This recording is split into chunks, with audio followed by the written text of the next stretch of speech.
माँ जी, ये आप क्या बोल रही हैं? माफ कर दो मुझे घर से मत निकालो। मैं कहाँ जाऊंगी? माँ जी, माफ कर दो। बेचारी बबली घर से बाहर निकलने के बाद जंगल की ओर चल देती है। बबली, जाने अब मैं कहाँ जाऊंगी? इस जंगल में भी मुझे डर लग रहा है। अगर कोई जानवर मुझे खा गया तो नहीं, मैं किसी का भोजन नहीं बनना चाहती हूँ। ना जाने अब आगे मेरे साथ क्या होगा। तभी बबली को एक छोटा सा तालाब दिखाई देता है, जिसके पास एक बूढ़ी औरत बैठी होती है और जिसके हाथ में मछली पकड़ने वाली छड़ी होती है।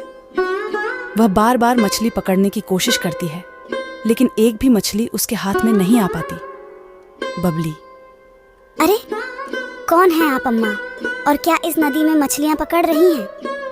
बुढ़िया, अरे बेटी, मैं एक बुढ़िया अभागी हूँ जो इस जंगल में रहा करती हूँ और अक्सर इस तालाब से कुछ मछलियाँ पकड़ के ले जाया करती हूँ और उनसे ही अपनी भूख शांत कर लिया करती हूँ।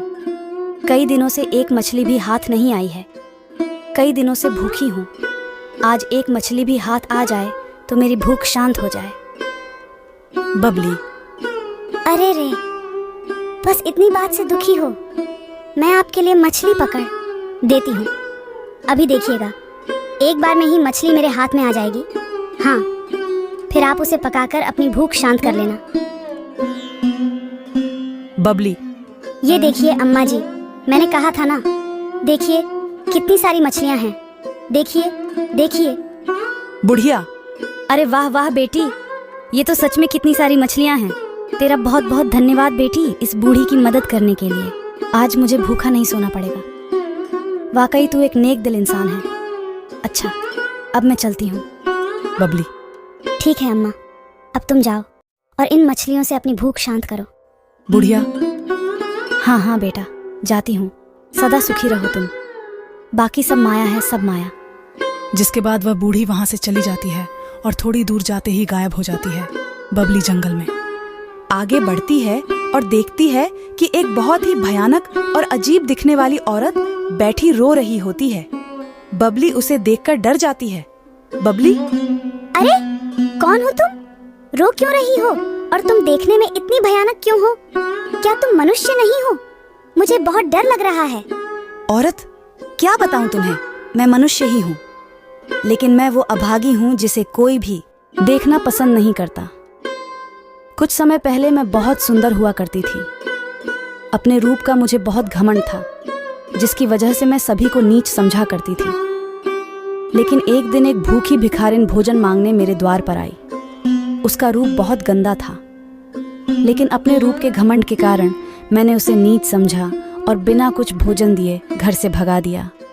उसी भिखारिन के श्राप के कारण मेरा ये हाल हो गया। मेरी इस भयानक रूप के कारण कोई भी गांव वाला मुझे देखना पसंद नहीं करता। इसलिए मैं यहाँ सबसे छुपकर इस जंगल में आ गई। मैं यहीं बैठी कई दिनों से रोती रहती हूँ। बबली, अरे रे, चुप हो जाओ।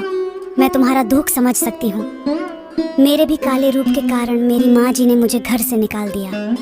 मेरा ये रूप उन्हें पसंद नहीं, लेकिन ये तुम्हारा भयानक रूप तो मुझसे भी ज्यादा खराब और डरावना है। क्या तुम्हारे इस भयानक रूप से निजात पाने का कोई रास्ता नहीं है? औरत, रास्ता है।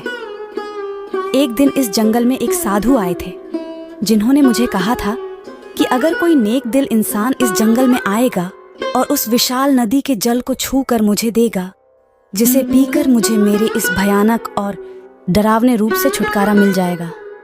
क्योंकि इस विशाल नदी का जल सिर्फ नेक दिल इंसान ही छू सकता है। और तब से मैं रोज उस नेक दिल इंसान की राह देखती रहती हूँ। न जाने वो कब किस रूप में मेरे सामने आ जाए। बबली, क्या अब इसमें मैं तुम्हारी मदद कर सकती हूँ? कहाँ है वो विशाल नदी? बताओ मुझे। तुम देखना, मैं उस विशाल नदी के जल को छू लूंगा। औरत, क्या तुम सच में मेरी मदद करना चाहती हो?